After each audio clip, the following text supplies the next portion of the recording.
নমস্কার, আমার নতুন একটি ভিডিওতে আপনাদের সবাইকে স্বাগত। আজ হচ্ছে আমাদের বাড়ির পুজোর শেষ দিন। মাকে এবার বিদায় দেওয়ার পালা। সকালবেলার কাজটা পিসিমণি শুরু করেছে। পুজোর ফল কাটা দিয়ে আজকের ভিডিওটা না হয় শুরু করছি। আমাদের বাড়িটাও আজকে ফাঁকা হয়ে গিয়েছে কালকের তুলনায়। মানে যারা যারা এসেছিল কালকেই সবাই মোটামুটি চলে গেছে, শুধু পিসিরাই থেকে গেছে। বিয়ের পর কি অদ্ভুত, তাই না? মেয়েরা বিয়ের পর বাপের বাড়ি কিছুদিনের জন্য ঘুরতেই আসে। মাও আজকে বাপের বাড়ি এসেছে ঠিকই, চলে যাবে আজকেই। আর তার সাথে আমাদের বাড়ির সব মেয়েরাও চলে যাবে, আর আমাকেও আজকে বাড়ি ফিরে আসতে হবে।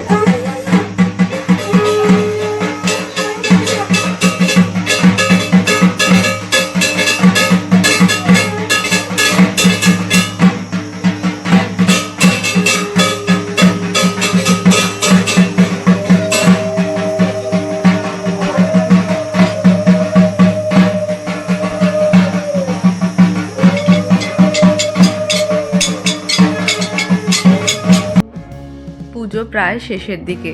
যতটুকু সময় পারা যায় একসঙ্গে কাটানোর, ততটুকু সময় হাতছাড়া করা তো উচিত নয়। তাই সবাই মিলে দুপুরবেলা এখন বসেছি আড্ডা দিতে। আড্ডা নয়, ওই গল্প আর কি। এবার যাব বাড়িতে গিয়ে দুপুরের খাওয়া দাওয়া করে কিছুক্ষণ রেস্ট নিয়ে এখন হয়েছে সন্ধেবেলা। মাকে বিদায় দেওয়ার পালা, তারই ব্যবস্থা করছে মা। সবাই প্রায় আমরা এখানে চলে এসেছি। এদিক ওদিক করে সবাই ছড়িয়ে ছিটিয়ে রয়েছি, যতটুকু সময় একসঙ্গে কাটানো যায় এই আর কি।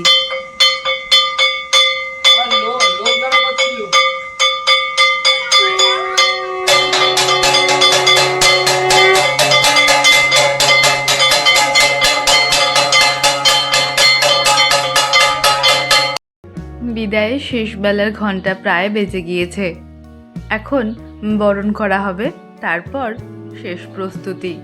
মাকে কালকে একবারও ক্যামেরার মধ্যে দেখা যায়নি, ওই একবার কি দুবার, আর আজকেও তাই। আসলে ব্যাপারটা হয়েছে কি, মায়ের আর বাপির ভিডিওই করতে আমি ভুলে গিয়েছি।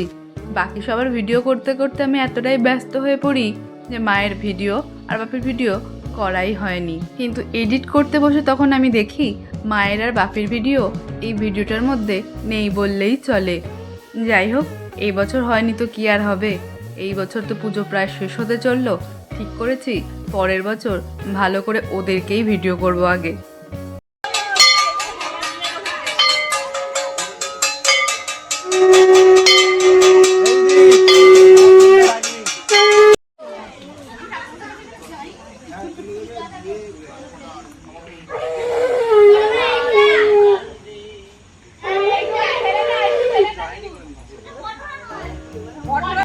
এদিকে চলছে বরণ, আর ওদিকে সিঁদুর খেলা আমরা থামিয়ে রাখিনি।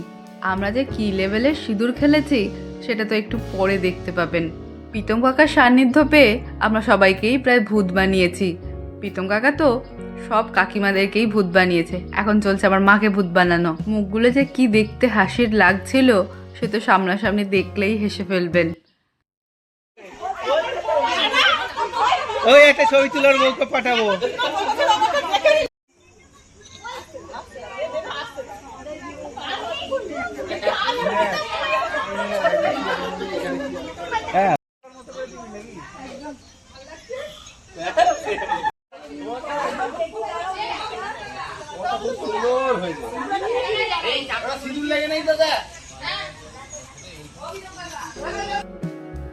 শেষ পর্যায়ে ছবি তুলে সবাই মিলে স্মৃতির খাতায় এটা বাঁধিয়ে রাখছি, আর আমি সেইগুলোকে একসঙ্গে জড়ো করে এই ভিডিওর মাধ্যমে রেখে দিচ্ছি, যাতে স্মৃতি হয়ে থেকে যায় আমাদের এই দিনগুলো।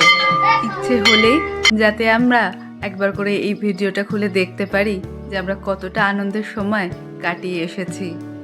ভিডিওটা অনেকদিন আগেই হয়ে গিয়েছিল, কিন্তু ভয়েস তো দিচ্ছে অনেকদিন পরেই। আমার দুই বোনের আনন্দের শেষ নেই। ওরা কালকে নাচ করেছে, তার রেশ আজকেও রয়ে গিয়েছে। আজকেও নতুন নাচ শুরু করেছে। এরই মাঝে একটা কথা বলি, আমি আর সুমন ঠিক করেছিলাম আজ রাতেই আমরা বাড়ি চলে যাব, কিন্তু ঠাকুর নামিয়ে বাকি কাজগুলো শেষ করতে বেশ অনেকটাই রাত হয়ে গিয়েছিল। আমাদের বাড়ির প্রায় সবাই গেছে এখন পুকুরের কাছে, মানে যাবে।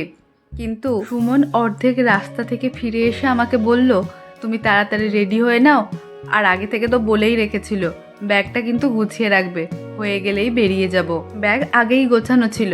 মাঝ রাস্তা থেকে যখন ফিরে এসে বলল রেডি হয়ে নাও, তোমার বাবা চলে এলে কিন্তু আমাদেরকে আর যেতে দেবে না, তাই তাড়াতাড়ি করে মুখের সিঁদুরটা তুলে আমরা বেরিয়ে পড়ি। এরই মধ্যে বলে রাখি, সন্ধে থেকেই মেঘ ডাকা আর বিদ্যুৎ চমকানো চলছিল। বাড়ি আসতে না দেওয়ার এটাও কিন্তু আরও একটা বড় কারণ। কিন্তু সুমন কারোর কথা শুনবে না, ওর বৃষ্টিতে ভিজতে ভালো লাগে, আর রাতে যাবে মানে রাতেই বাড়ি যাবে। সবাই যেখানে রাতে যেতে বেরোতে ভয় পায়, সেখানে সুমন রাত্রিবেলায় বাড়ি যাবে। আর আমরা যখন বাড়ি ফিরছিলাম তখন বেশ জোরে বৃষ্টি পড়তেও শুরু করেছিল। আমি তো বেশ ভয়ই পেয়েছিলাম যে কি হবে। মেন কথা যে ব্যাগগুলো ভিজে যাবে, ব্যাগের মধ্যে অনেক রকম জিনিসপত্র রয়েছে, সেগুলো ভিজলে চলবে না। কিন্তু ঠাকুরের কৃপায় দেখলাম কিছু দূর এগিয়ে আসার পরেই বৃষ্টি থেমে গেছে, আর আমরা না ভিজেই বাড়ি চলে এসেছি। যদিও বাড়ি ফিরে আসার পরে একটু আধটু বকা তো খেয়েই ছিলাম, তবে সেটা অভ্যেস হয়ে গেছে, কারণ এর আগেও কয়েকবার এরকম রাত্রেবেলা বাড়ি ফিরে পড়েছিলাম। আজ আমাদের বাড়ি ফিরতে ফিরতে 11:30 বেজেছিল। যাই হোক, এখন আমরা বাড়ি গিয়ে পৌঁছই, আর ভিডিওটাও এখানেই শেষ করি। দেখা হবে আবার পরের নতুন ভিডিওতে।